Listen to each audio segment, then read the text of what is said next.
When I first started doing ministry, if a church decided to build a building, it was just about a no-brainer with the planning commission. It was just real easy with the city commission or the county commission. Now, if you go before a county commission or a city commission or planning commission with an idea to expand your church, to build a new church, you will have opposition.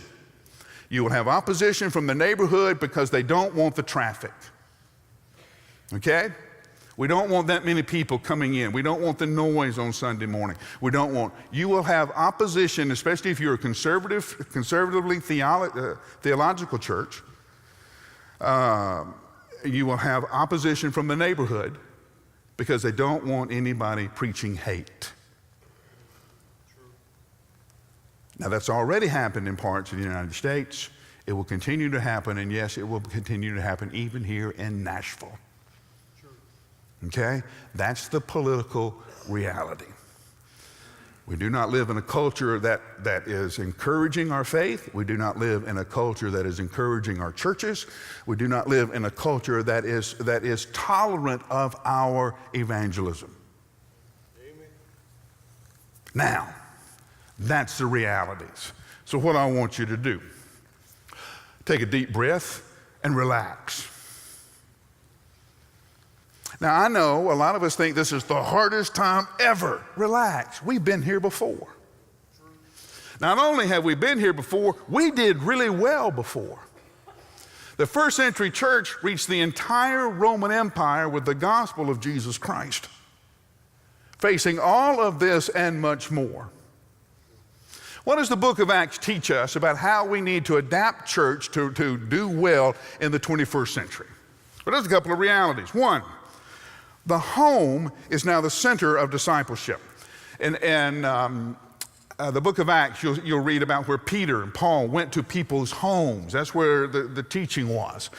People would gather inside someone's home. That's where they would do church.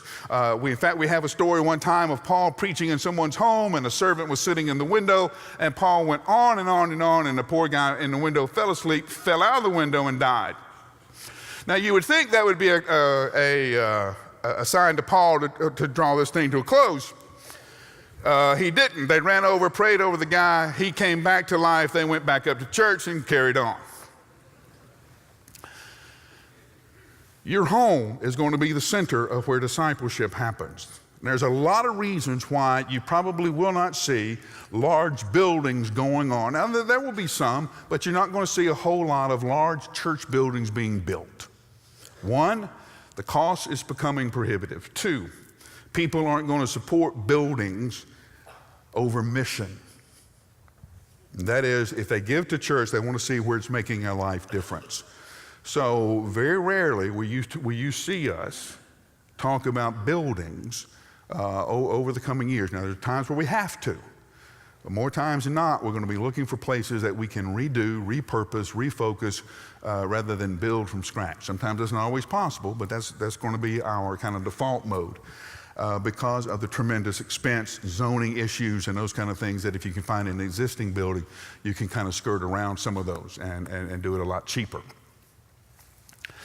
The home is where it's going to happen. Your friends will come to your home to have a Bible study to talk about Jesus.